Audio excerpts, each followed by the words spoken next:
আবারও ধর্মকে কেন্দ্র করে ব্যক্তিগত আক্রমণ করা হলো মোহাম্মদ সিরাজকে। টি-20 বিশ্বকাপ জেতার পর মহান আল্লাহর প্রতি শুকরিয়া আদায় করেছিলেন ভারতীয় ডানহাতি পেসার সিরাজ। নিজের সোশ্যাল মিডিয়ায় সেই পোস্ট দিতেই বিপাকে পড়লেন এই মুসলিম ক্রিকেটার।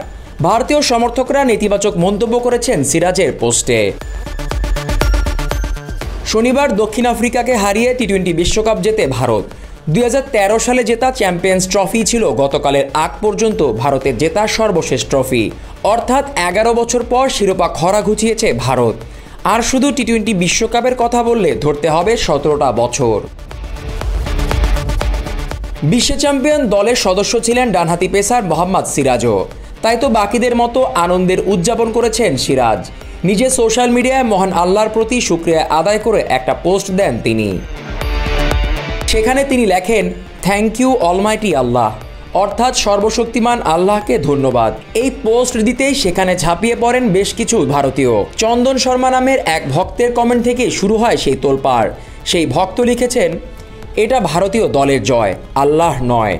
এই জয় ভারতের অধিনায়ক রোহিত শর্মার, এই জয় মাঠের 11 জনের, এই জয় বিলিয়ন ভারতীয় জাতীয়তাবাদীর। সবাই কেন ইসলামকে জড়াচ্ছে। শুধু এই এক মন্তব্য নয়, আরও কিছু কমেন্টও বাড়িয়েছে পোস্টের সেই হাইপ।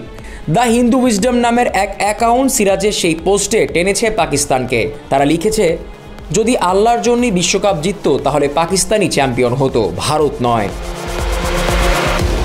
আরেক ভক্ত বলেছেন, আল্লাহ ভারতকে বিশ্বকাপ জিততে সাহায্য করেনি, কোনো মুসলিম ক্রিকেটারও নয়, জিতেছে শুধু ভারত। এই ভক্তের এমন মন্তব্যের কারণ হয়তো ফাইনালের একাদশে ছিলেন না মোহাম্মদ সিরাজ। এছাড়াও সিরাজের সেই পোস্টে জয় শ্রী রাম কমেন্টও করেছেন অনেকেই। মুসলিম ক্রিকেটার হওয়ায় এরকম ঘটনা নতুন নয়। 2021 সালে সংযুক্ত আরব আমিরাতে অনুষ্ঠিত হওয়া টি-20 বিশ্বকাপে ভারতের বিপক্ষে 10 উইকেটের বিশাল ব্যবধানে জয় পায় পাকিস্তান। পাকিস্তানের কাছে ভারতের পরাজয়ের পর স্বামীকে সামাজিক যোগাযোগ মাধ্যমে ভারতীয়দের সমালোচনার মুখে পড়তে হয়েছিল।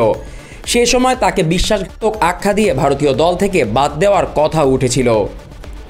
Jisan Ahmed, BD cric time.